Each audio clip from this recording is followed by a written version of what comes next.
이 법이 시행되면 어떤 변화들이 나타나게 될지 좀 기대가 되는데요. 과거에 1986년에 철강 산업 육성법에 맞먹는 아주 굉장히 기념비적인 법률이라고 저는 말씀드릴 수 있습니다. 네, 한 줄로 요약을 하자면 기술은 저탄소로, 산업은 효율적으로, 시장은 친환경으로. 앞으로 우리 일자리와 경제에 어떤 변화를 가져오게 될지 하나하나 차근차근 알아보도록 하겠습니다. 국회 본회의에서 통과된 따끈따끈한 주요 법안을 쉽고 빠르게 소개해드리는 잉크도 안 마른 법률. 안녕하세요. 아나운서 홍주연입니다. 네, 안녕하세요. 손수호 변호사입니다. 네, 변호사님 얼마 전 이 미국의 대표적인 추수감사절 행사에서 우리 K컬처가 위상을 드높였다는 혹시 그런 내용의 기사 보셨나요? 네, 저도 K컬처를 대표하는 유명한 노래들 있잖아요. 그거 듣고 영상으로 찾아보고 또 퍼레이드까지 봤거든요. 이걸 보면서 이제 K컬처가 정말 대단하구나 이런 자긍심과 자부심을 느끼게 됐습니다. 이 K-팝과 K-드라마가 한국을 글로벌 문화 강국으로 자리매김하게 한 이 핵심 동력이 된 것 같아서 굉장히 자랑스럽고 또 뿌듯합니다.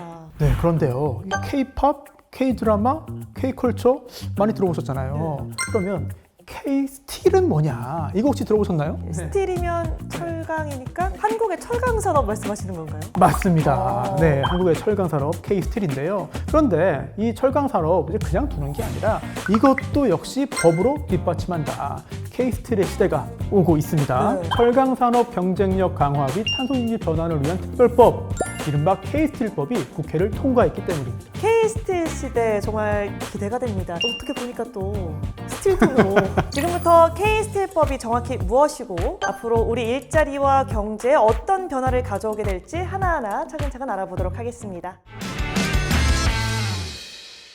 변호사님이 철강 산업을 모든 산업의 근간이라고 하잖아요. 철강은 인류 역사를 혁신적으로 뒤바꾼 이 문명 발달의 핵심이라고 해도 과언이 아닌데요. 우리나라에선 언제부터 이 철강 산업이 성장했나요? 우리나라 철강 산업은 1960년대부터 본격적으로 성장하기 시작했는데요. 68년도에 있었던 포항 제철소 건립이 아주 중요한 전환점이 됐습니다. 사실 산업화 초기에는 좀 시작이 늦었잖아요.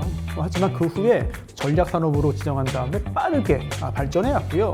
또 하나 중요한 것은 이 철강은 모든 산업의 기본이 됩니다. 자동차, 조선, 건설, 기계 산업 다 뜯어보면 다 속이 철강이에요. 그 정도로 철강 산업은 매우 중요합니다. 정말 짧지 않은 세월 동안 우리나라 가장 중요한 곳에서 그야말로 철판 깔고 막힌 산업이다. 네네. 이렇게 볼 수 있겠는데요? 뭐 철판 칸다는 게 뭐 여러 가지 안 좋은 의미도 쓰입니다만 철강 산업에서는 아주 중요하게 잘 버텼고 성장했고 세계 최고 수준이 된 거죠. 네. 이 철강 산업 경쟁력 강화 및 탄소 중립 전환을 위한 특별법, 이번에 새로 만들어진 제정법이라고 들었거든요. 이 법이 왜 지금 이 시점에 만들어지게 된 걸까요? 굉장히 중요한 질문인데요. 세 가지 이유를 들 수 있습니다. 우선 첫 번째는요. 미국과 유럽의 관세 그리고 또 규제 강화입니다. 특히 유럽은요. 탄소 국경 조정제를 도입해서 이 철강처럼 탄소 배출이 많은 산업에는 상당히 큰 부담이 되고 있어요. 그리고 두 번째 이유는 바로 중국의 공급 과잉과 저가 공세입니다. 중국에서 싸게 생산해서 덤핑을 계속하고 있기 때문에 국내 철강 가격도 압박을 받는 그런 상황이었거든요. 그리고 마지막 세 번째 이유는요. 바로 탄소 중립 전환이라는 시대적 과제입니다. 한국 철강은요. 수익성은 줄고 또 투자 부담은 계속 늘어나는 이런 구조적인 위기에 놓여 있는 게 사실입니다. 세 가지 원인까지 겹치니까 이제는 단순히 철강 업체에게 알아서 잘 해결해봐라 라고 맡기면 안 되고 국가가 나서서 전략적으로 이 산업을 지켜야 한다는 판단을 내렸다고 볼 수 있겠죠. 그러니까 이 철강 산업을 다시 설계한 일종의 가이드라인이 필요해서 이 K-스틸법이 생겼다 이렇게 이해하면 될까요? 네, 정확합니다.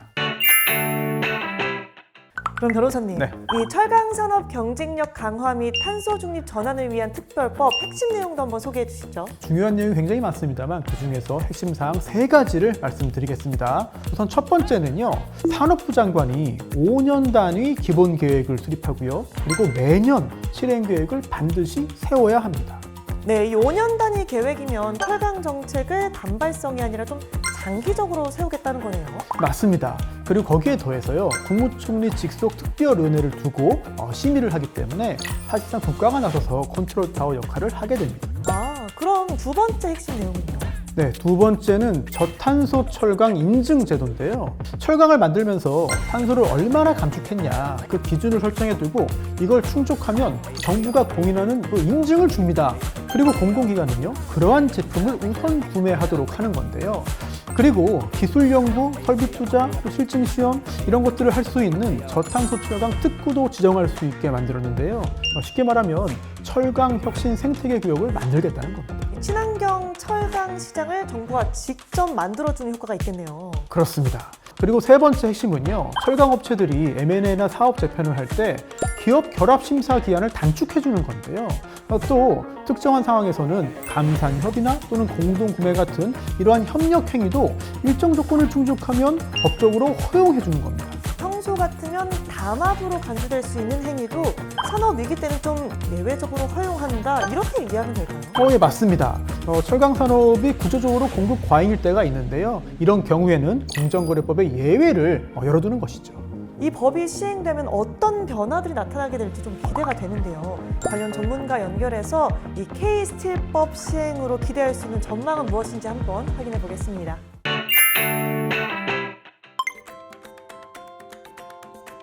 (2000년) 이후에 철강 산업은 중국의 특수에 의해서 많은 성장을 했지요.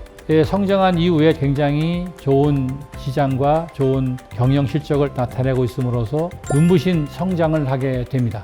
문제는 지금부터죠. 고관세에 의한 시장 침투력에 대한 확보, 저탄소 시장으로의 진출, 그리고 공급 과잉에 대한 시장의 차별화라고 하는 문제는 일시적인 단기적인 정책이 아닌 꽤 장기적인 전략에 의해서 이 부분이 이루어져야 된다고 생각을 합니다. 과거에 1986년에 철강 산업 육성법에 맞먹는 아주 굉장히 기념비적인 법률이라고 저는 말씀을 드릴 수 있습니다. 철강 산업이 녹색 산업으로 바뀜에 따라서 철강 산업에 대한 기본 구조가 모두 바뀌게 됩니다. 앞으로 철강 산업은 단순히 이와 같은 에너지의 전환뿐만 아니라 여기에 AI라고 하는 새로운 기술 영역이 포함되므로 새로운 철강 특구를 통해서 거기서 새로운 인력에 의한 새로운 제품, 산업적 전환이 꼭 필요하게 되죠. 단순히 공정의 전환뿐만 아니라 지역적인 인력 양성, 산업 특구에 대한 재구성, 기술의 재구성 등이 모두 앞으로 10여 년 동안에 일어나야 될 가장 큰 변화이고, 이 변화를 누가 먼저 하느냐가 바로 생존의 필요 충분 조건이라고 할 수 있습니다. 이 하회병령을 잘 정리해 주셔야 되는데 실행할 수 있는 구체적인 내용들이 담기기를 바랍니다.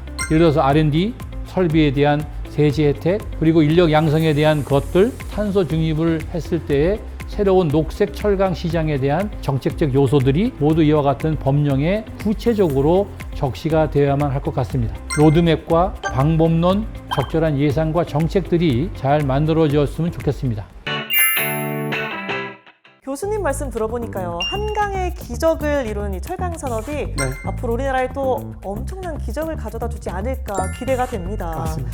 네, 오늘 변호사님께서 철강 산업 경쟁력 강화 및 탄소 중립 전환을 위한 특별법에 대해서 자세하게 설명해 주셨는데요. 마지막으로 이 K스틸법 한 줄로 딱 요약해 주신다면요. 네, 한 줄로 요약을 하자면 기술은 저탄소로, 산업은 효율적으로, 시장은 친환경으로. 자, 이 세 가지를 국가가 나서서 지원해준다. 이 법이 바로 K스틸법. 이렇게 정리하면 되겠습니다. 라인 미리 준비하신 거 아니에요?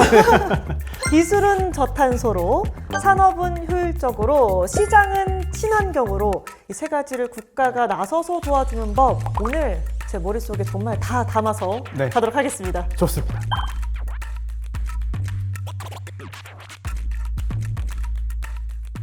한국 제조업의 뿌리인 철강 산업, 이 법이 앞으로 대한민국에 어떤 미래를 가져다 줄지 계속해서 지켜보도록 하겠습니다. 네, 저희는 다음 이 시간에 또 다른 중요한 법률을 가지고 돌아오겠습니다. 여러분, 안녕.